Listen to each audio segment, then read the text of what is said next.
بسم الله لقد جاءت رسل ربنا بالحق الصلاة والسلام على رسول المصدق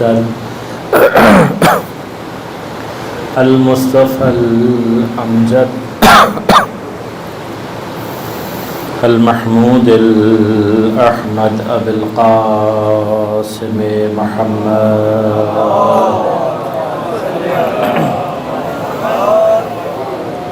والصلاة والسلام على أسد الله الغالب غالب على كل غالب علي بن أبي طالب والصلاة والسلام على سيدة المعصومة المظلومة الطاهرة البتول بضعة الرسول فاطمة الزهراء سيدة نساء العالمين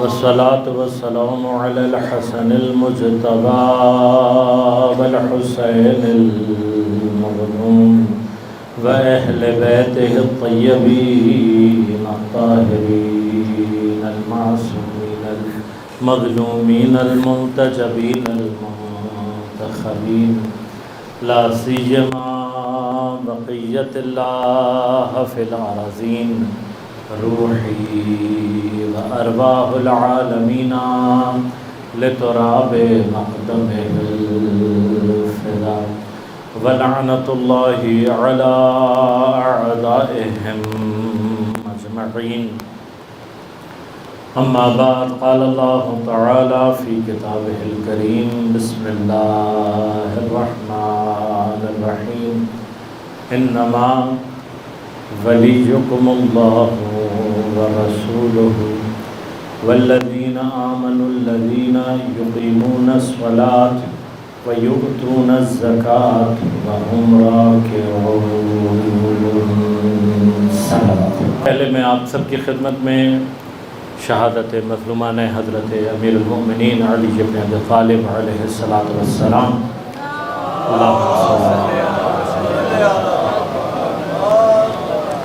حضرت کی شہادت کی تسلیت و تعزیت پیش کرتا ہوں اور پروردگار عالم سے استدعا ہے کہ حضرت کے ذکر پرنور سے ہمارے قلوب کو منور فرمائے اور یہ شب کے جس کا آغاز ہوا چاہتا ہے ان شبوں میں سے ہے کہ جسے شب قدر کی جو احتمالات معصومین علیہ السلام کی جانب سے بیان کیے گئے ان میں سے پہلا امکان شب قدر کے ہونے کا 19ویں ماہ مبارک رمضان.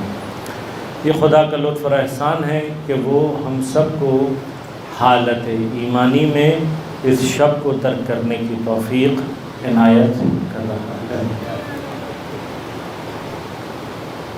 شب قدر میں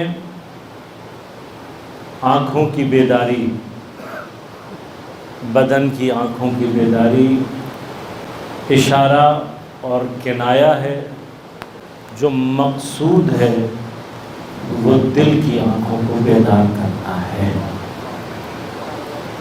وما ادراک ما لیلۃ القدر. علماء تشریف فرمائے ہیں، استاد کا درجہ رکھتے ہیں. ان کی خدمت میں چند ایک صرف گزارش، ایک طالب علم کی حیثیت سے گزارشات ہیں جو قبلہ کی خدمت میں پیش کروں گا. بزرگواری ہے، تشریف فرمائیں. لیلۃ القدر وما ادراک ما لیلۃ القدر. تمہیں کیا معلوم؟ یہ کیا معلوم سے مراد یقیناً اور کم از کم یہ ضرور ہے کہ وہ چیز جو تم سمجھتے ہو کہ تمہارے عام کانشیس لیول میں، تمہارے شعور کے عام مرحلے میں، تمہارے بدن کے اعضاء کے ذریعے سے جو درک ہو جائے وہ لیلۃ القدر نہیں ہے. جو ہم اپنے عام حواس سے درک کر لیں، اپنے عام شعور سے درک کر لیں، یقیناً لیلۃ القدر وہ نہیں ہے. اگر ہوتی تو خدا بتا دیتا کہ لیلۃ القدر کیا ہے. وما ادرا کا اشارہ اسی طرف ہے کہ تمہیں اپنے شعور کو اور اپنے ادراک کو بلند کرنا ہوگا. شعور اور ادراک بلند ہو تو پھر انسان کو وہ حقائق بھی دکھائی دیتے ہیں جو عام انسان کو دکھائی نہیں دیتے. لہذا آج کی شب میں کوشش کریں عبادات کے جو اعمال کے جو مسنون اور مستحب بیان ہوئے ہیں اس کے علاوہ کوشش کریں کہ ہم کچھ مراحل اپنی روح کے تعالی کے، اپنے روح کو بلندی کے اعتبار سے اگر کوئی مقام ہم درک کر لیں تو یقیناً شب قدر کو درک کرنے کے مراحل بھی خدا ہمارے پر لطف کر سکتا ہے. ایک راستہ جو اپنی روح کو بلند کرنے کا ہے، ایک راستہ جو اپنے شعور اور ادراک کو بلند کرنے کا ہے، وہ راستہ تدبر اور تفکر کا راستہ ہے. عقل استعمال کرنا، سوچنا.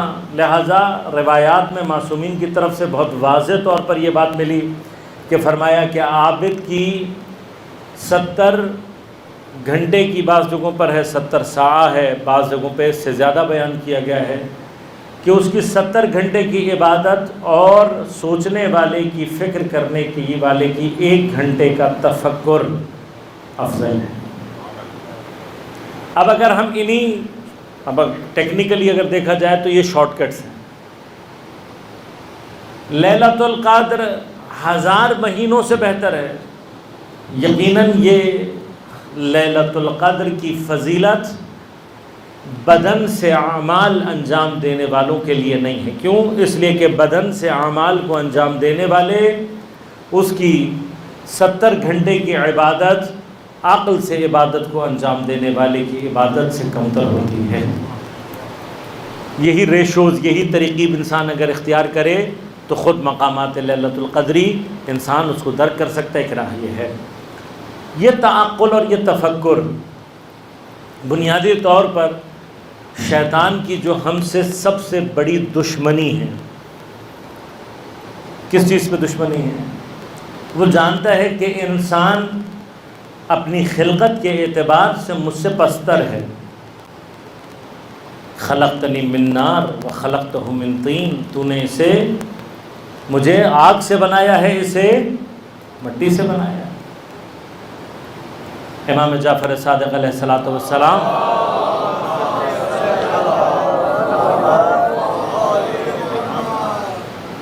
حضرت کے پاس اپنے زمانے کے امام اعظم تشریف لاتے ہیں، ملاقات کے لیے حضرت کے پاس آیا کرتے ہیں.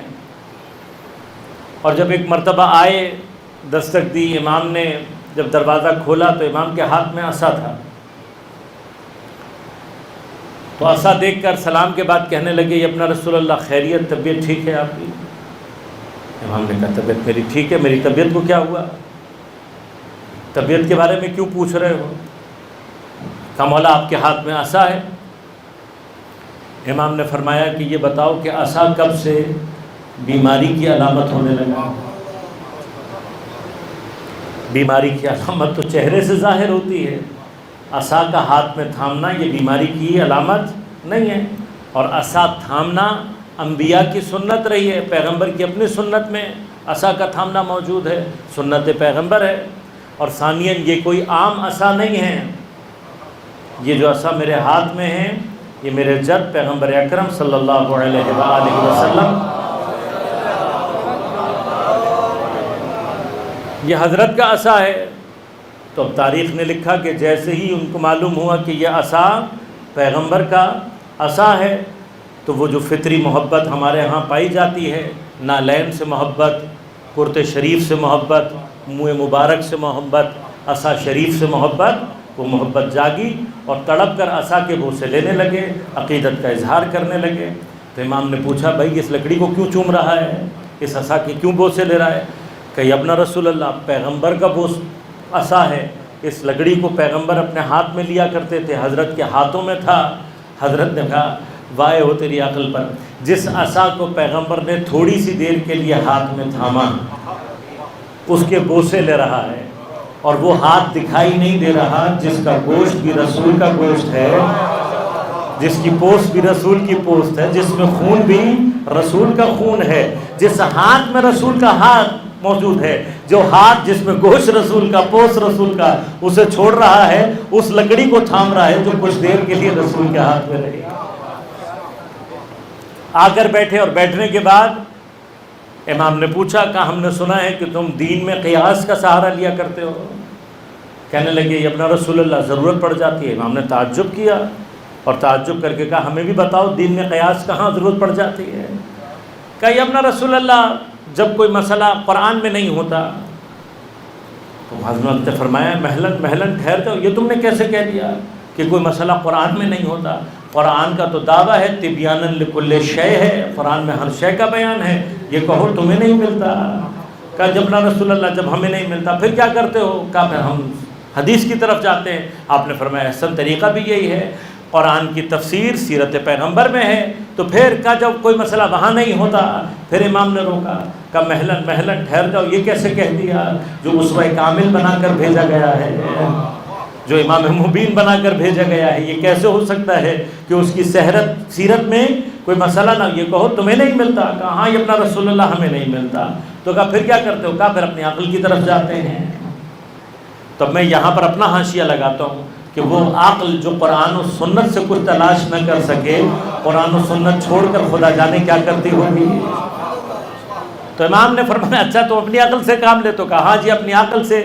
کہا اچھا تو پھر اپنی عقل سے سوچ کر مجھے یہ بتا دو کہ جو شیطان نے اعتراض کیا تھا جب خدا نے اس کو نکالا، آدم کو خلافت عطا کر دی، تو ایک اعتراض تھا جو شیطان نے خلقتنی من نار و خلقتہ من طین، مجھے آگ سے بنایا ہے اسے مٹی سے، یہ اعتراض تھا. امام نے کہا ذرا اپنی عقل سے حساب کتاب کر کے بتا کہ اس کا یہ اعتراض ٹھیک تھا یا غلط تھا. تو اب سر جھکا کے سوچتے رہے، کافی دیر تک سوچتے رہے، اور کافی دیر سوچنے کے بعد سر اٹھا کر کہنے لگے یا ابن رسول اللہ بظاہر تو شیطان کا اعتراض ٹھیک معلوم ہوتا ہے. امام نے فرمایا وائے ہو، اگر خدا نخواستہ اگر شیطان کا اعتراض ٹھیک تھا تو نعوذ باللہ من ذالک تم خدا پر ظلم کی تہمت لگا رہے ہو کہ پھر خدا نے ٹھیک اعتراض ہونے کے باوجود رد کر دیا. یہ ظلم ہے، خدا ظلم نہیں کرتا، خدا عادل ہے، خدا ظلم نہیں کرتا، تم نے کیسے کہہ دیا؟ تو کہنے لگے کہ یا رسول اللہ یا اپنا رسول اللہ آگ ہمیشہ اوپر کی طرف جاتی ہے، اس میں بلندی پائی جاتی ہے، مٹی جتنی مرضی اڑ جائے، جتنی مرضی اوپر چلی جائے، بالآخر اس نے بیٹھنا ہے، وہ زمین پر آ جاتی ہے. امام نے مسکرا کر فرمایا کہ تو بھی شیطان کی طرح سے ظاہر کو دیکھ کر دھوکہ کھا گیا، تجھے بھی شیطان کی طرح سے ظاہر کو تو نے دیکھا اور تو دھوکہ کھا گیا. امام نے فرمایا کہ اب مجھے یہ بتا سب سے پہلے امین افضل ہوتا ہے یا خائن افضل ہوتا ہے؟ کہ مولا یقیناً امین افضل ہوتا ہے، خائن افضل نہیں ہو سکتا. کہا بس تو نے غور نہیں کیا، آگ کی فطرت میں خیانت پائی جاتی ہے. جو کچھ بھی آگ میں ڈالو یا واپس نہیں کرے گی، یا بدل کر واپس کرے گی، یا کم کر کے واپس کرتی ہے. کچھ نہ کچھ کہیں نہ کہیں ضرور ڈنڈی مارے گی. آگ میں کچھ بھی ڈالو گے یا کم کر کے واپس دے گی، یا بدل کر واپس دے گی، یا اصلاً واپس ہی نہیں دیتی. کہا آگ کی فطرت میں خیانت ہے، جبکہ تراب اور مٹی کی جو فطرت ہے اس کے اندر امانت پائی جاتی ہے. اور بعض اوقات امانت ایسی ہے تو ایک دانہ حوالے کرتا ہے وہ تجھے 10 بنا کر واپس کرتے ہیں. یہ مٹی کی امانت کا مرحلہ ہے. تو ایک حاشیہ یہاں پر بھی لگا دوں آپ کی خدمت میں کہ اگر تراب اتنی امین ہے تو ابو تراب کو کتنا امین ہونا چاہیے. تو بس یہاں سے ہمارا مسئلہ آسان ہو گیا نا. یہ بات تو ہمیں اب یہاں سمجھ میں آ گئی ہے کہ اپنا نامہ اعمال ابو تراب کے ہاتھ میں جانا چاہیے. ہمارے اعمال میں کوئی ایسی چیز نہیں ہے جو ہمیں جنت پہنچا دے. بس دعا یہ ہے کہ ابو تراب کے ہاتھ میں پہنچے، اس لیے کہ اگر تراب 10 گنا کر سکتی ہے تو ابو تراب ہے جو میرے اعمال کو کسی جگہ تک پہنچائے گا. ورنہ ہمارے اندر یہ صلاحیت نہیں کہ ہمارے اعمال ہمیں کہیں پہنچا دیں. امام نے فرمایا چونکہ مٹی کی فطرت امین ہے لہذا وہ افضل ہے. شیطان کی دشمنی کیا ہے؟ کہاں سے مسئلہ شروع ہوا؟ ایک تو ظاہر سے دھوکہ کھا گیا. دوسرا مرحلہ جو عقل حضرت آدم علیہ السلام نے استعمال کی کہ جس کی طرف پھر خدا نے یہ کہہ کر اشارہ فرمایا وَعَلَّمَ آدَمَ الْأَسْمَاءَ كُلَّهَا، اللہ تبارک و تعالیٰ نے آدم کو تمام اسماء کی تعلیم دی۔ ابھی موقع نہیں ہے، کبھی موقع رہا تو یہ واقعہ بھی تفصیل سے آپ کی خدمت میں عرض کروں گا، لیکن علّمَ آدم الاسماء كلها، آدم کو تعلیم کی ہے۔ آدم نے اس سے آگے بڑھ کر اپنے عقل کے ذریعے انبئونی باسماء ہؤلاء کی منزل کو اپنی عقل سے طے کیا، ورنہ اسماء کے نام تو فرشتے بھی جانتے تھے۔ یہ انسان کی عقل تھی کہ جس سے عقل نے اسے فرشتوں پر فضیلت عطا کی، اور پھر مقام خلافت اللہ کے مرحلے کے لیے اس کو سازگار بنایا اور وہاں تک پہنچایا۔ لہٰذا عقل اور تفکر اور تدبر انسان کے اندر یہ وہ چیز ہے جس سے شیطان کو سب سے زیادہ دشمنی ہے۔ لہذا شیطان کی روز اول سے جو کوشش ہے وہ کیا ہے؟ انسان سے اس قوت تعقل کو، تدبر کو، یہ سوچنے کی جو فکر کرنے کی قوت ہے، اس قوت کو کسی طرح سے انسان سے چھین لے۔ یہ جو انسان کی عقل کے اندر کرٹیکل اور انالیٹیکل پاورز پائی جاتی ہیں، تحلیل اور تجزیے کی جو قوت ہے، تعقل کی جو قوت ہے، اس کو کسی طرح سے کیوں اگر غور کیا جائے تو شیطان کے مقابلے پر جو چیز شیطان کا راستہ روک رہی تھی وہ کیا تھا؟ انسان کا تعقل اور تفکر اور تدبر۔ لہذا آج کی دنیا میں غور کیجیے گا، شیطان کے جتنے بڑے ہتھیار ہیں ان سے سب سے زیادہ اہم ترین کام وہ کیا کرتا ہے؟ اپنے ہتھیاروں سے ہمارے اور آپ کے سوچنے کی، سمجھنے کی، عقل کرنے کی جو فکر ہے اس کو ہم سے اور آپ سے چھین رہا ہے۔ اب اس نے بس اتنا کیا ہے کہ اس نے اپنا ہتھیار میرے اور آپ کی ہتھیلیوں میں پہنچا دیا ہے۔ اب یہ ہتھیار کیا کرتا ہے؟ جہاں آپ نے ہتھیار ہاتھ میں لے کے تھوڑی دیر کے لیے کھولا، کتنے گھنٹے کہاں گئے یہ آپ کو بھی تجربہ ہے، روزانہ کا تجربہ ہے، ہم سب کا تجربہ ہے، شاید میں بھی مبرہ نہیں ہوں، کبھی ہمارے اپنے ساتھ بھی پیش آ جاتا ہے کہ ذرا سا آپ نے کلک کرنا شروع کیا اور پھر معاملات 2 گھنٹے بعد پتہ لگتے ہیں کہ وہ یہ تو 2 گھنٹے ضائع ہو گئے، 3 گھنٹے ضائع ہو گئے۔ یہ ہے شیطان کی قوت۔ اب اگر اس کے اوپر ائمہ کی قوت دیکھنی ہے تو اس فرش اعضاء کی طاقت کو آج یہیں سے سمجھو۔ آپ اپنے گھر میں اپنے بچوں سے 1 گھنٹے کے لیے موبائل لے کر دکھا دیں، جوانوں سے خاص طور پر 1 گھنٹے کے لیے کسی سے موبائل لے کر دکھا دیں، اس سے کہو بھائی 1 گھنٹے کے لیے، میں 1 گھنٹے تک ری کرتا رہے گا، 1 گھنٹے تک آپ کا دماغ کھاتا رہے گا، جب تک موبائل نہیں دے دیں گے اسے چین نہیں آئے گا۔ یہ قوت ہے فرش اعضاء کی کہ فرش اعضاء پر۔ اب دیکھیے آج کی دنیا کا سب سے بڑا پرابلم کیا ہے؟ لوگوں کے ہاتھ سے موبائل نکالنا، یہ سب سے بڑی پرابلم بنی ہوئی ہے۔ یہ ہے قوت فرش اعضاء کی آج بھی۔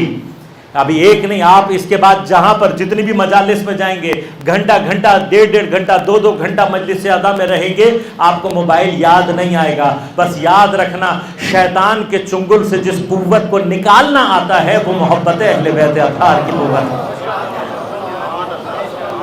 نکال سکتے ہیں۔ اور آج بھی محمد و آل محمد علیہ السلام کی محبت ہی وہ قوت ہے کہ جو ہمیں اس سارے کے سارے سرداب سے اور اس ساری کی ساری گرداب سے نکالنے والی قوت اہل بیت اطہار کی محبت ہی ہے۔ لہذا عزیزان من، کوشش کریں گے کہ ان شبوں میں تعقل اور تدبر کے حوالے سے افلا یتدبرون القرآن، قرآن نے اپنے پڑھنے والوں سے صرف 2 چیزوں کو ڈیمانڈ کی۔ ایک، فقرؤ ما تیسر، جتنا آسانی کے ساتھ پڑھ سکتے ہیں۔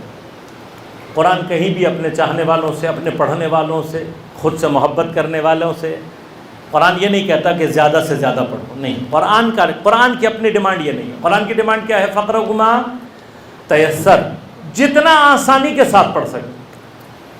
دوسری ڈیمانڈ کیا ہے؟ جو آسانی کے ساتھ پڑھ سکتے ہو، افلا یتدبرون القرآن، تم قرآن کے اندر تدبر کیوں نہیں کرتے؟ بس یاد رکھیے گا، قرآن کی اپنے پڑھنے والوں سے، خدا کی اپنے بندوں سے خود قرآن کے اندر ڈیمانڈ کیا ہے؟ فقرؤ ما تیسر، پڑھو اتنا جو تم آسانی کے ساتھ پڑھ سکتے ہو، اور جو آسانی کے ساتھ پڑھ سکتے ہو وہ کیسا کرنا ہے؟ افلا یتدبرون۔ لہذا ان شبوں میں بھی جو قرآن پڑھ رہے ہیں تو کثرت کی بجائے کوشش کریں ما تیسر، جو آپ آسانی کے ساتھ پڑھ سکتے ہیں۔ چند آیات کم از کم پڑھ سکتے ہیں، 1 آدھ صفحہ آسانی سے پڑھ سکتے ہیں، 1 آدھ صفحہ پڑھ، بہتر کیا ہے وہ صورتیں کہ جن کو ائمہ نے ان شبوں میں تاکید کیا، سورہ مبارکہ روم، سورہ مبارکہ عنکبوت اور سورہ مبارکہ دخان. ان تینوں میں سے کوئی ایک سورہ آج کی شب میں ایک سلیکٹ کریں، اگلی شب میں دوسری اور تیسری شب میں تیسری، کوئی مسئلہ نہیں ہے. ہر شب ایک سورہ پڑھیں، لیکن کیسے پڑھیں؟ ایک پڑھیں لیکن ترجمے کے ساتھ، اور ہر ترجمے کے مرحلے پہ جہاں جہاں آپ کو تھوڑا سا بھی تدبر، تفکر، تھوڑا سا عقل آپ کی کہیں اپیل کرے، سوچ کو وہاں پر تھوڑا سا سوچیں تاکہ قرآن اور خدا کی بات پر بھی عمل ہو سکے.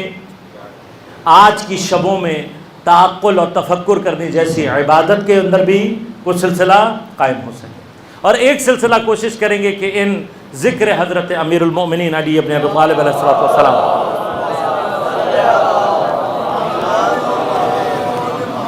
حضرت کے ذکر کے بہانے سے اور اس سلسلے سے کہ حضرت کی محبت کی قوت نے ہمیں دوبارہ اس جگہ پر جمع کیا ہے، اور آپ کی محبت میں یہ خوشحال کی طرف سے میں سمجھتا ہوں واقعاً ہمارے اوپر احسان ہے، واقعاً احسان ہے کہ ہم اس شب کی ابتدا نماز مغربین کے بعد حضرت امیر علیہ السلام کے ذکر سے کرتے ہیں، وہ ذکر کے جس کو خود نبی نے عبادت پروردگار قرار دیا ہے، حکم دیا ہے زینوا مجالسکم بذکر علی ابن ابی طالب علیہ السلام. لہذا یہ توفیق ہے پروردگار کی جانب سے. حضرت کے ذکر کو بھی بہانہ بناتے ہیں عقل کی عبادت. کیوں؟ اس لیے کہ میرا مولا امیر المؤمنین بھی ہے اور امیر ہے ان لوگوں کا بھی جو عقل استعمال کرنا چاہتے ہیں. لہذا ہمارے مقابلے پہ آپ غور کیجئے گا، شیطان جب دیکھتا ہے کہ کوئی قرآن کی طرف جا رہا ہے تو دوسرا ہتھیار کیا ہے؟ شیطان جب دیکھتا ہے کہ نہیں یہ قرآن پڑھ کر ہی دم لے گا تو پھر وہ کیا کرتا ہے؟ وہ کہتا ہے زیادہ سے زیادہ پڑھو، بغیر سوچے سمجھے پڑھو، زیادہ ثواب کے چکر میں لگا کے کہ بھئی تم اتنی آیات پڑھ لو گے تمہیں اتنا ثواب ملے گا، اتنی آیات پڑھ لو گے اتنا ثواب ملے گا. اب ہم آیات گن گن کر ثواب ڈھونڈ رہے ہیں، جبکہ ہم یہ نہیں جانتے کہ ایک گھنٹے میں جتنی آیات پڑھ کر ثواب لیں گے، ایک آیت پر ایک گھنٹہ سوچ کر اس سے 70 گنا ثواب ہمیں خود بخود. اب مسئلہ کیا ہے؟ تعقل و تفکر سے روکنا چاہتا ہے. لہٰذا اب جتنے بھی گروہ جن کا تعلق شیطانوں سے ہے وہ سب کے سب کیا کرتے ہیں؟ وہ کہتے ہیں زیادہ سے زیادہ پڑھو، ایک ایک رات میں پورا پورا قرآن پڑھ ڈالو، زیادہ سے زیادہ پڑھو، جتنا پڑھ سکتے ہو پڑھو، مگر سوچنا نہیں، قرآن کے اندر غور و فکر نہیں کرنا، بے سمجھے بغیر سوچے سمجھے پڑھتے رہو، ثواب ملتا رہے گا، پڑھتے رہو. کیوں؟ اس لیے کہ وہ خود بھی جانتے ہیں اگر ہمارے لوگوں نے قرآن سمجھ کر پڑھنا شروع کیا تو جو ہم 1400 سال سے دبائے چلے آ رہے ہیں سب کھلنا شروع ہو جائے گا. اور آج آپ نے دیکھا سوشل میڈیا نے کتنی مصیبت ڈالی ہوئی ہے، جو 1400 سال سے دبایا ہوا تھا اب سب کا سب ابھر کر آنا شروع ہو گیا ہے. لہذا مرحلہ کیا ہے؟ وہ نہیں چاہتے کہ ان کے لوگ قرآن سمجھ کر پڑھے، کیونکہ قرآن سمجھ کر پڑھنا شروع کر دیا تو حق بھی سمجھ میں آنے لگے گا، باطل بھی سمجھ میں آنے لگے گا. قرآن اگر سمجھ کر پڑھنا شروع کر دیا تو یہ بھی معلوم ہو جائے گا کہ کس کی مدحت میں آیتیں نازل ہوئی ہیں اور کس کی مذمت میں آیات نازل ہوئی ہیں. لہذا اب جہاں پر یہ مسئلہ نہیں ہے، اہل بیت اطہار بھی ہم سے کیا چاہتے ہیں؟ قرآن کو سمجھ کر پڑھا. تو اب جب قرآن سمجھ کر پڑھ رہے ہیں تو وہ آیت کہ جس آیت سے ہم سب کا قلبی لگاؤ، آیہ ولایت، انما ولیکم اللہ ورسولہ والذین آمنوا الذین یقیمون الصلاۃ ویؤتون الزکاۃ وہم راکعون.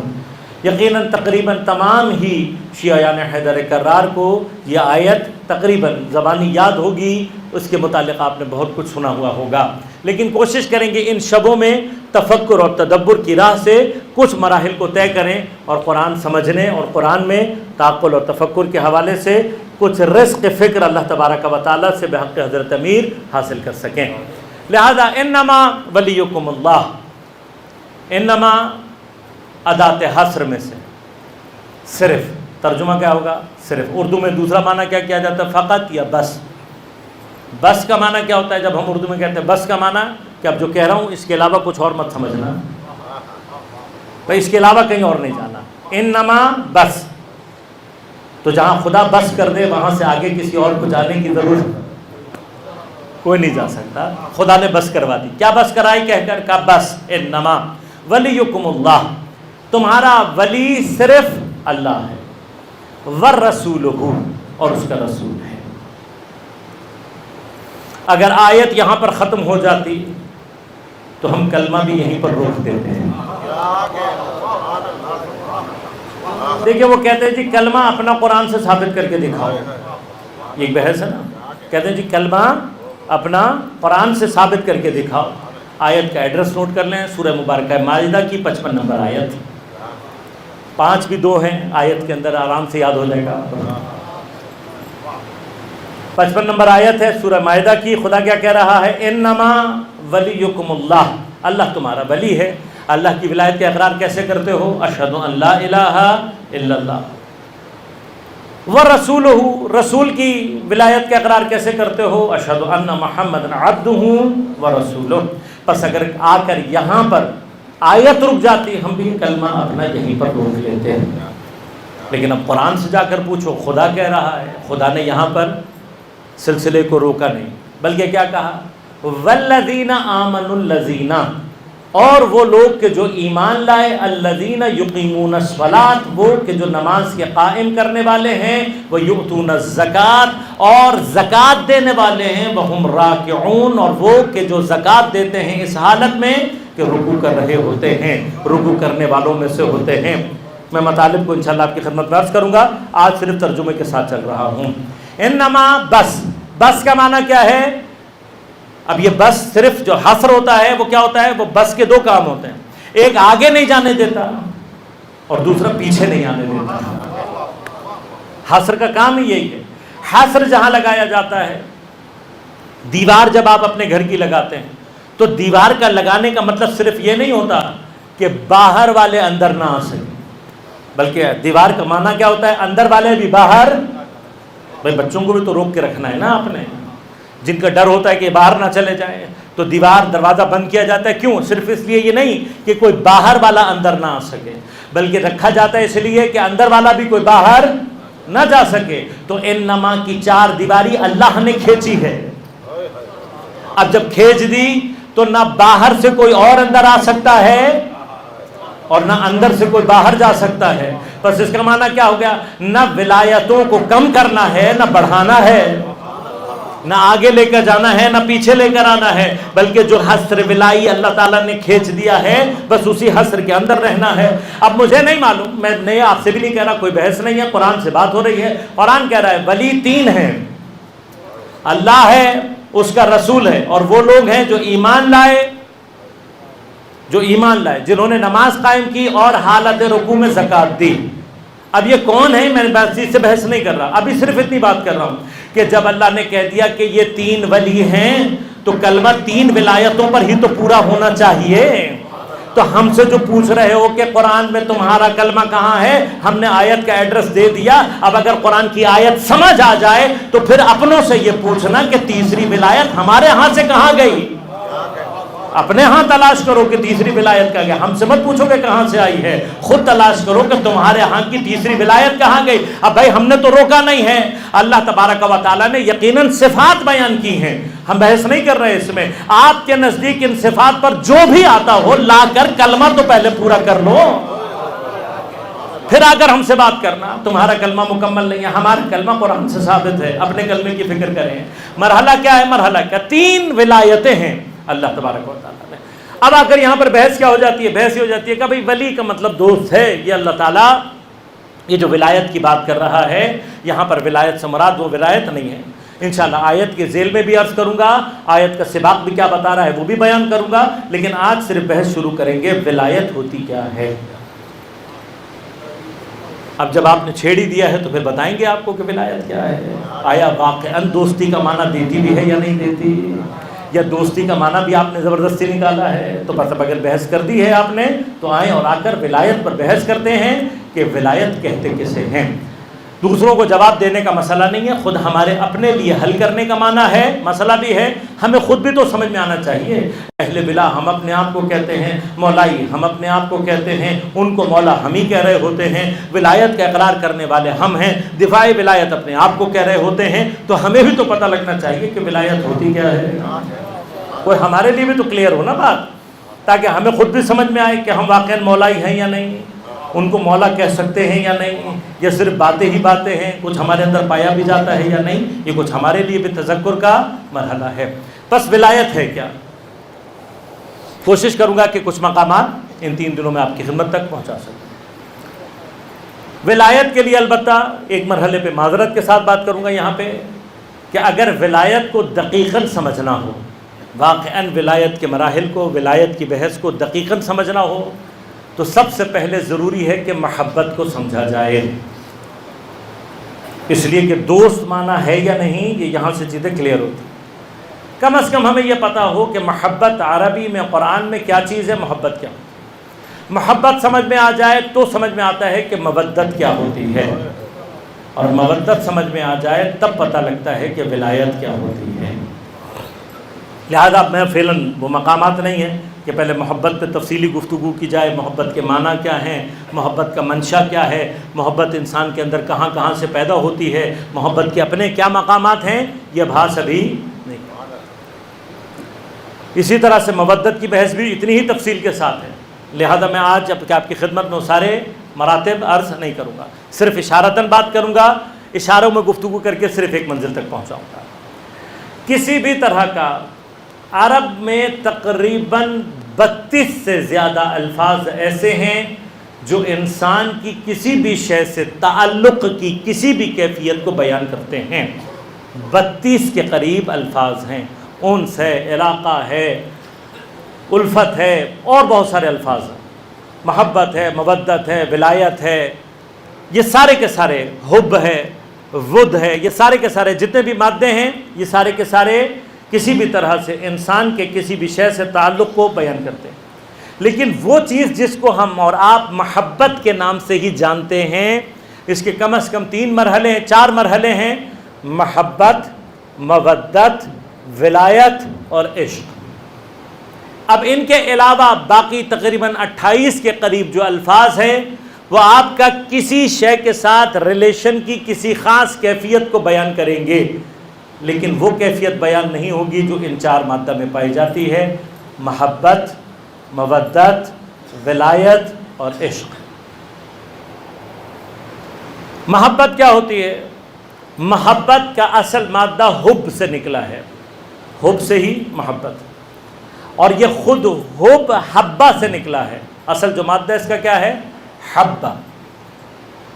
حبہ بنیادی طور پر عربی میں دانے کو کہتے ہیں، حبتن، دانا، بیج۔ محبت کو غور کیجئے گا، محبت کو جو اس سے رابطہ ہے وہ کیا ہے؟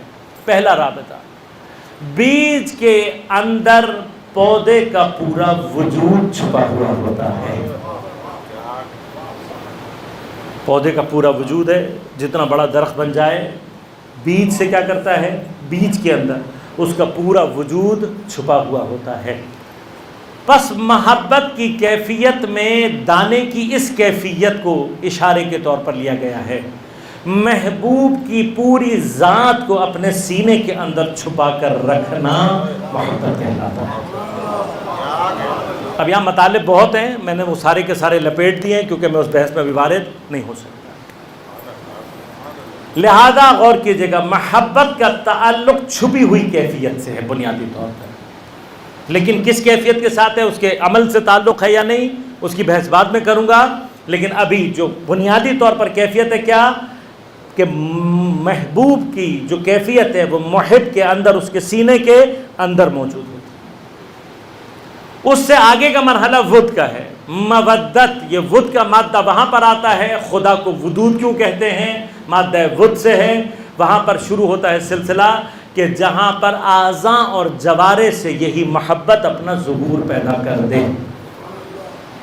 یعنی کیا، کوئی دل میں اگر محبت رکھے ہوئے ہے، محبت ہو سکتی ہے، میں نے عرض کیا اس کے مراتب، اس کے مقامات اپنی جگہ پر محفوظ، لیکن جس کا چلنا بتا دے کہ محبوب آ رہا ہے، جس کا اٹھنا بیٹھنا بتا دے کہ محب ہے، جس کی ہر بات بتا دے، ہر ادا بتا دے کہ کسی کا چاہنے والا ہے، یہ مودت ہے۔ میں تفصیل میں نہیں جا رہا ہوں، میرے پاس آنا بیان کرنے کے لیے بہت کچھ ہے، لیکن تمام محبین اور اہل بیت کی مودت کے دعوے داروں کو اپنا پیغام یہاں پر دے کر جا رہا ہوں کہ اگر تم نے دل میں رکھی ہوئی ہے محبت تو شاید محب ہو، لیکن تمہارا چلنا بتائے کہ تم حسینی ہو، تمہارا بولنا بتائے کہ تم حسینی ہو، تمہارا کردار بتائے کہ تم حسینی ہو، تمہاری گفتار بتائے کہ تم حسینی ہو۔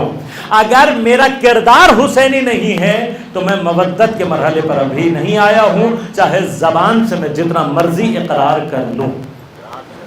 خب اگر مودت کا یہ مرحلہ یہاں تک بھی آپ کو سمجھ میں آ گیا تب بھی میری آگے کی منزلیں آسان ہو جائیں۔ مودت اگر یہ ہے تو ولایت کیا ہے؟ یہ ولایت کا مرحلہ میں نے آپ کو سکھانا اور اس پر یہ ساری بحث کرنی ہے۔ ولایت کا مرحلہ آپ کو بتاؤں گا، عرض کروں گا۔ ایک مرحلہ پہلے اوپر سکپ کر کے چلا جاؤں اور عرض کر دوں کہ عشق کا کون سا مرحلہ ہے۔ ولایت پر ہمیں جو بھی بات سمجھ میں آ جائے گی وہ اپنی جگہ محفوظ، لیکن عشق کا کون سا مرحلہ ہے؟ عشق کا مرحلہ وہ ہے کہ جہاں پر شدت محبت حدود کو تجاوز کرنے کی منزل تک لے جائے، حد پار ہو جانے لگے۔ لہذا غور کیجیے گا، قرآن نے مادہ عشقہ کہیں پر استعمال نہیں کیا۔ پورے قرآن میں مادہ عشق آپ کو نہیں ملے گا۔ قرآن نے عشق کا مادہ اختیار نہیں کیا۔ اس کی شاید ایک وجہ یہ ہوگا جو سمجھی جا سکتی ہے کہ عشق کے مادے میں تجاوز ہے، خدا کو اپنے بندوں سے تجاوز نہیں چاہیے، خدا کو اپنے بندوں سے اطاعت چاہیے۔ لیکن بعض روایات میں عشق کے مادے پر بحث ہوئی ہے، اور کبھی موقع ملا انشاءاللہ تو حدیث عشق ہے، ایک پوری حدیث ہے جو عشق سے متعلق ہے، وہ کبھی موقع ملا تو آپ کی خدمت میں تفصیل سے عرض کروں گا۔ لیکن مودت وہ مرحلہ ہے کہ جہاں وجود سے محبت ظہور پیدا کرنے لگے۔ تو ولایت کیا ہے؟ ولایت کو سمجھنے کے لیے تھوڑا سا میں لفظ کی مدد لوں گا، ڈکشنری سے جو مطلب ہے وہ لوں گا اور پھر آپ کو آگے بڑھاؤں گا۔ لہذا یاد رکھیے گا، ولایت کے ولی کے جتنے بھی معنی بیان ہوئے ہیں وہ الزام تو ہو سکتا ہے، حقیقی معنی نہیں۔ لہذا کسی بھی ڈکشنری پہ آج کل تو آسان ہو گیا ہے، اپنے ہی موبائل میں لکھیں ولی کا معنی، اردو میں بھی آپ کے پاس آ جائے گا بہت سارا، اس کو جا کر دیکھ لیجئے گا کہ عربی میں ولی کا یا یہ جو مادہ ہے اصل اس کا معنی کیا ہے۔ انشاءاللہ کوئی بھی ڈکشنری آپ دیکھیں گے، ولا یلی اصل مادہ ہے، واو لام یا، ولا یلی ولی۔ اصل میں یہ مادہ استعمال ہوتا ہے قربت کے لیے، اصل مادہ جو اصل معنی ہے وہ کس کے لیے ہے؟ قربت کے لیے۔ لیکن قربت کی خود قرب کا معنی بھی قربت ہے، تو پھر فرق کیا ہے؟ کہ ہر طرح کی قربت نہیں۔ اب محبت کے مراحل طے ہو رہے ہیں۔ محبت وہ تھی جو دل میں، محبت وہ جو اعضاء و جوارح سے ظاہر ہو گئی، اس سے آگے کا درجہ ولایت کا درجہ کیا ہے؟ ولایت کا درجہ کیا ہے؟ ولایت کا کیا معنی ہے؟ قرب۔ کیسا قرب؟ ہر طرح کا قرب نہیں، کا ایسا قرب پہلا کہ جس میں پہلی شرط فاصلہ نہ ہو۔ اگر فاصلہ آ جائے، فاصلے کو تصور کر لیا جائے تو ولا کا معنی ختم ہو جائے۔ اب یہ فاصلے کو کیسے سمجھانا، میں پہلے ایک مثال سے سمجھاؤں بات۔ آپ نے کسی کے بارے میں کہا کہ فلاں آیا اور اس کے بعد فلاں آیا، اگر آپ فاصلے سے بیان کرنا چاہتے ہیں آپ کہیں گے جاء زید و علی، علی اور زید آئے۔ کب آئے، کب کیسے آئے نہیں پتا۔ ترتیب بیان کرنا چاہتے ہیں تو کہیں گے جاء زید، زید آیا، ثم علی، اس کے بعد علی آیا۔ فوراً آیا تھا تو کیا کہیں گے؟ جاء زید فعلی، زید آیا اور فعلی، فوراً بعد علی آیا۔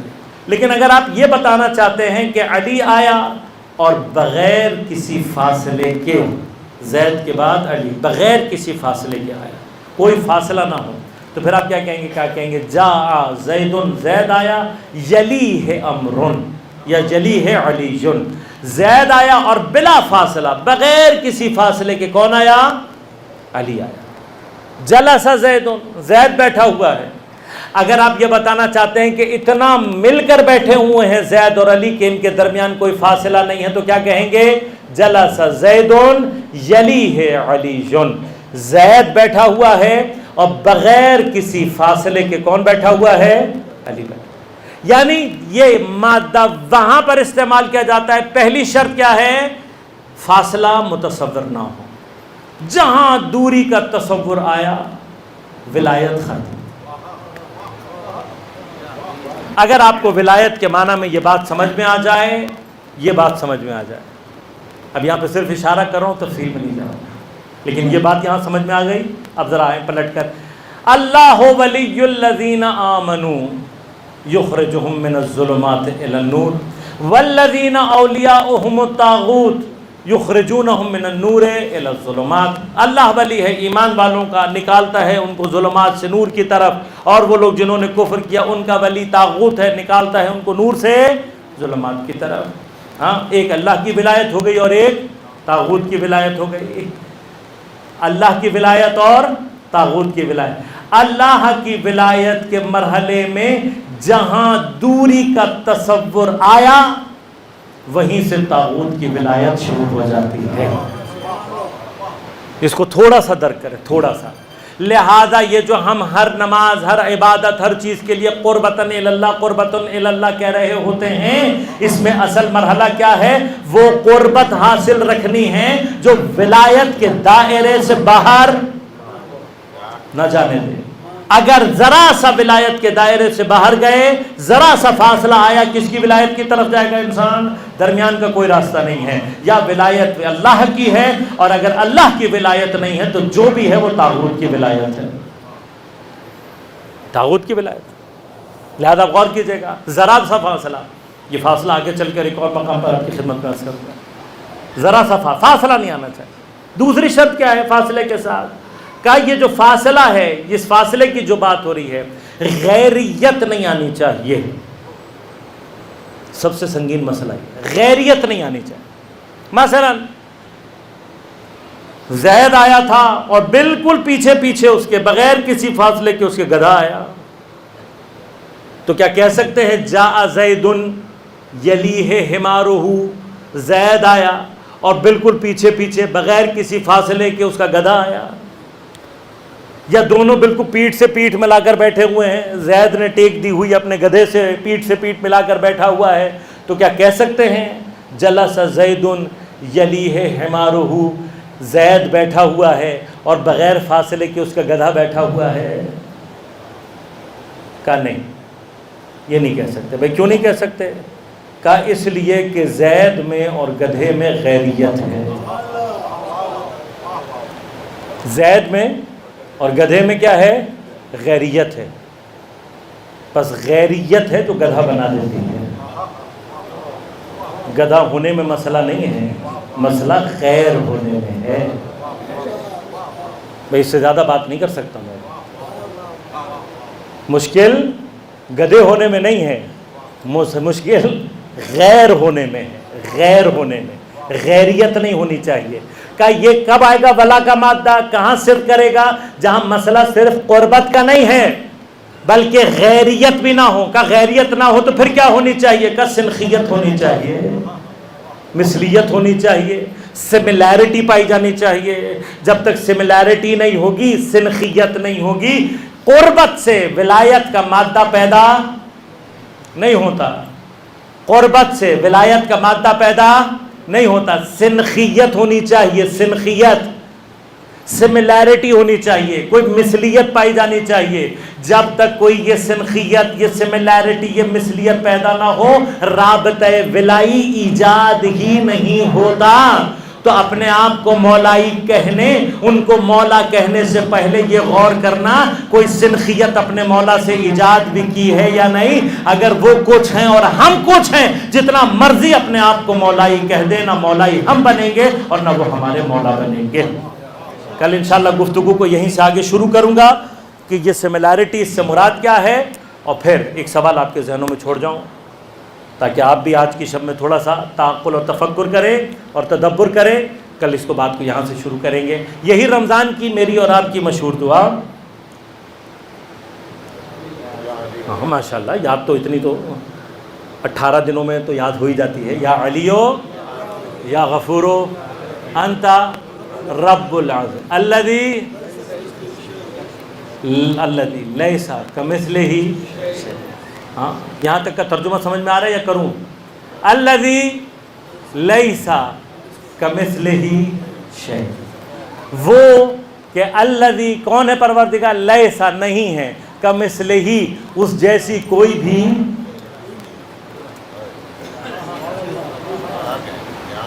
تو جس جیسی کوئی شے ہو ہی نہیں سکتی اب غور کیجیے گا، کوئی شے اگر اس جیسی نہیں ہو سکتی تو پھر اس سے سملیرٹی کیسے پیدا ہوگی، پھر سنخیت کیسے ایجاد ہوگی، پھر مثلیت کیسے ایجاد ہوگی؟ اگر مثلیت ایجاد ہی نہ ہو، سنخیت پیدا ہی نہ ہو سکتی ہو، سملیرٹی ہو ہی نہیں سکتی، تو پھر ولایت کیسے؟ یہ سوال چھوڑ کر جا رہا ہوں، اس پر سوچیے گا، کل ہی انشاءاللہ اگر موقع ملا تو اس کا جواب بھی آپ کی خدمت میں عرض کروں گا۔ لہٰذا رابطہ ولائی اگر ایجاد کرنا ہے، اپنے آپ کو مولائی بنانا، ان کو مولا کہنا ہے، تو پہلی شرط کیا ہے؟ سنخیت، ان جیسا۔ قل ان کنتم تحبون اللہ فاتبعونی یحببکم اللہ، اے حبیب ان سے کہہ دو، یہ جو اللہ سے محبت کے دعوے کرنے والے ہیں، اگر تم اللہ سے محبت کرنے والے ہو، فاتبعونی، اے پیغمبر ان سے کہو کہ میری اتباع کریں، پیغمبر کی اتباع کرو، تم پیغمبر کی اتباع کرو گے، یحببکم اللہ، اللہ تم سے محبت کرے گا۔ آج کی شب جیسے میں نے عرض کیا، شب قدر میں سے محتمل شب، پروبیبلٹی اس بات کی کہ آج کی شب شب قدر میں سے ہو، نسبتاً ایک شدید امکان موجود ہے، لیکن آج کی شب منسوب ہے اس سحر سے جس نے اس پیشانی کو دوبارہ کیا ہے جو پیشانی حق کی پیشانی۔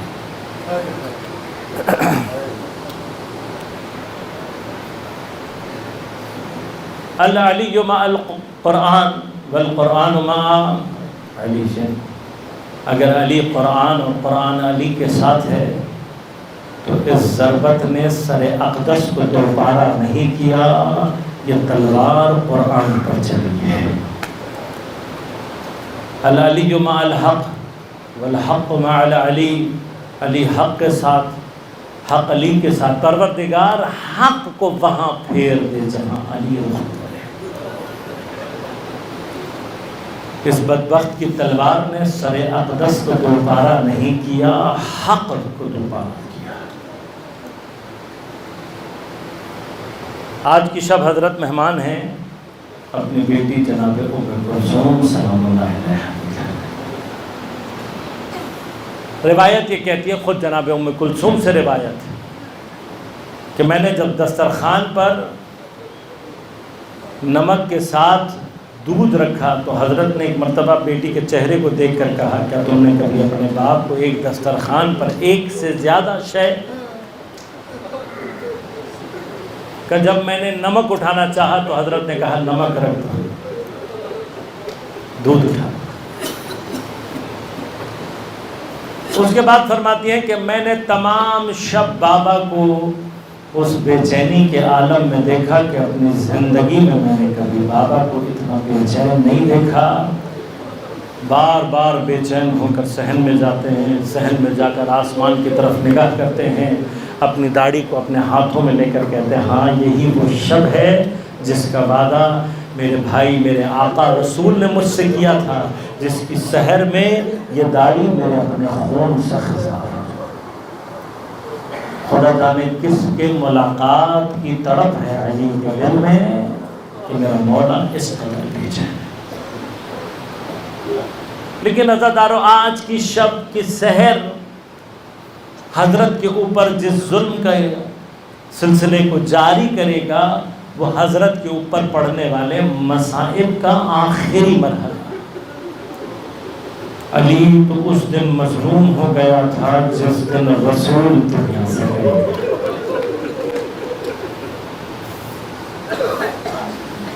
کیوں اول مظلوم کائنات کہلاتا ہے میرا مولا؟ اس لیے کہ پیغمبر کے بعد اتنا ظلم شاید ہی کسی پر ہوا ہو جتنا حضرت امیر نے ملاحظہ کیا۔ ایک مرحلہ ہے حضرت امیر کا حضرت پیغمبر سے جو بھی تعلق ہے، کون نہیں تھا جو جانتا تھا؟ بھائی بھی ہیں، وصی بھی ہیں، داماد بھی ہیں، صحابی بھی ہیں، تمام کے تمام وہ نسبتیں رکھے ہوئے علی پیغمبر کے جنازے پر بیٹھے ہوئے ہیں، آنکھوں سے اشک جاری۔ یقیناً مولا کائنات نے تصور تو کیا ہوگا نا، کوئی تو آئے گا مجھے پیغمبر کا پرسہ دے۔ میرے گھر میں پیغمبر کی بیٹی ہے، میرے گھر میرے ساتھ پیغمبر کے بیٹے ہیں جن کو پیغمبر نے نہیں رونے دیا، آج وہ پیغمبر کے لیے رو رہے ہیں، کوئی تو آ کر ان کے آنسو پوچھے گا۔ یا علی آپ جنازے کے پاس بیٹھے رہے، کوئی نہیں آیا، کوئی نہیں آیا، پھر بھی اچھا ہوا، اس لیے کہ ایک جنازہ اور تھا جو کفن اور دفن کا محتاج تھا، لیکن جب آنے والے آئے ہیں تو کسی نے اس کا لباس اتارا، کسی نے اس کا نالین اتارے، کوئی امامہ لے کر چلا گیا، کسی نے انگوٹھی اتارنے کے لیے انگلی کو قطع کر دیا۔ ارے یہ بھی تو پیغمبر کے بیٹے کا جنازہ تھا، ارے اس کے وارث کا نام بھی علی تھا، ارے وہ بھی یہی سوچ رہا تھا کہ میرا بابا جسے پیغمبر نے کندھوں پر اٹھایا ہے، ارے کوئی تو میرے بابا کا پرسہ دینے آئے گا۔ آنے والے آ کر اس کے نیچے سے بستر کو کھینچ رہے ہیں، ارے در اس کے آنے والے خیموں کو آگ لگا رہے ہیں، بیویوں کے سروں سے رداؤں کو چھین کر لے کر جا رہے ہیں۔ علی اپنے گھر میں منتظر ہیں کہ شاید کوئی آ کر رسول کا پرسہ دے گا، لیکن رسول کا پرسہ دینے کے لیے تو کوئی کجا آتا۔ کچھ مرحلہ ایسا ہوا کہ بجائے رسول کے پرسے کے کچھ لوگ آگ لے کر علی کے دروازے پر آ گئے۔ ارے ابھی تو رسول کی بیٹی بابا کے غم میں پوری طرح سے روئی بھی نہ تھی، علی کے سامنے ریحانت الرسول جلتے ہوئے دروازے اور دیوار کے درمیان کچلی جا رہی ہے۔ ارے ابھی رسول کا کفن میلا نہیں ہوا، علی کے گھر سے محسن کا جنازہ اٹھ رہا ہے۔ ارے ابھی رسول کا کفن میلا نہیں ہوا، علی کے گلے میں رسی ڈال کر کھینچا جا رہا ہے۔ ارے کتنا مظلوم ہے علی، کوئی زہرا سے جا کر پوچھے۔ ارے جب فضا نے آ کر بتایا بی بی اب مدینہ کے لوگ مولا کو سلام نہیں کرتے، بڑی تکلیف تھی سیدہ کے دل میں۔ جب علی شام کو آئے، ایک مرتبہ نزدیک بیٹھ کر سلام کر کے کہا یا ابن الحسن یا امیر المومنین، ایک بات پوچھنا چاہتی ہوں۔ کہا نبی کی بیٹی پوچھو، کیا پوچھنا چاہتی ہوں؟ کہا یا علی سنا ہے مدینہ کے لوگ اب آپ کو سلام نہیں کرتے۔ ارے تاریخ نے لکھا ہے فاتح خیبر ہے، آنکھوں سے اشک جاری ہو گئے، رو کر کہتے ہیں نبی کی بیٹی بات یہاں تک ہوتی علی برداشت کر لیتا، ارے علی سلام کرتا ہے، یہ جواب نہیں دیتے۔ آیت اللہ جوادی آپ نے کہتے ہیں اگر علی کی مظلومیت کو سمجھ لو، تاریخ کی اس تلخ حقیقت سے سمجھو، ارے کس کے سلام کا جواب نہیں دیا جاتا۔ علی کو مدینہ میں ایسا سلوک برداشت کرنا پڑ رہا ہے، ارے پیغمبر کے بعد علی کے سلام کا جواب نہیں آ رہا۔ اب جو سیدہ نے علی کا غم دیکھا، اتنا اپنے دکھوں کو چھپایا، اتنا چھپایا کہ جاتے جاتے علی سے کہہ گئی یا علی میری وصیت ہے، غسلنی فی اللیل کفنی فی اللیل دفنی فی اللیل، یا علی میری شہادت کے بعد مجھے رات کو غسل دینا، مجھے رات میں کفن دینا، مجھے رات میں دفن کر دینا۔ یا سیدہ رات میں دفن ہونا میری سمجھ میں آ رہا تھا، لیکن رات میں ہی غسل و کفن کیوں یہ سمجھ میں نہیں آ رہا تھا۔ لیکن جب رات کی تاریکی میں علی غسل دیتے ہوئے دھاڑے مار مار کر رو رہے تھے، ارے تب سمجھ میں آیا سیدہ نہیں چاہتی تھی، لیکن خدا جانے کس طرح سے کچلا تھا رسول کی بیٹی کو۔ رات کی تاریکی میں علی دھاڑے مار مار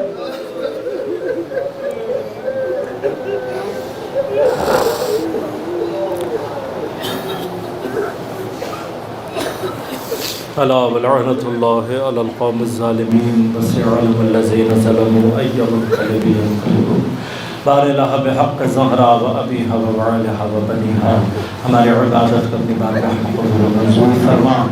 بار الہ شب قدر ہے، مجھے زہرا و علی کی مظلومیت کا واسطہ پروردگار، پیغمبر کے زہرا سلام اللہ علیہ، مولا کائنات، دیگر تمام ائمہ، تمام شہداء کے حقیقی وارث امام زمان علیہ السلام کے ظہور میں تعجیل فرما۔ بار الہ آج کی شب میں حضرت کے ظہور کو اس سال میں جلد از جلد مقرر فرما، حضرت کے ظہور کے ذریعے سے ظلم و استبداد کا خاتمہ فرما، تمام علماء مراجع اعظام کو حفاظت میں رکھ، تمام مؤمنین کو اپنے حفظ و امان میں رکھ، تمام عزاداروں کو اپنے حفظ و امان میں رکھ، ان کی توفیقات میں اضافہ فرما، ہم سب کو ایمان کے اعوان و انصار میں شمار ہونے کی توفیق عنایت فرما۔ ربنا تقبل منا انک انت السمیع العلیم برحمتک یا ارحم الراحمین۔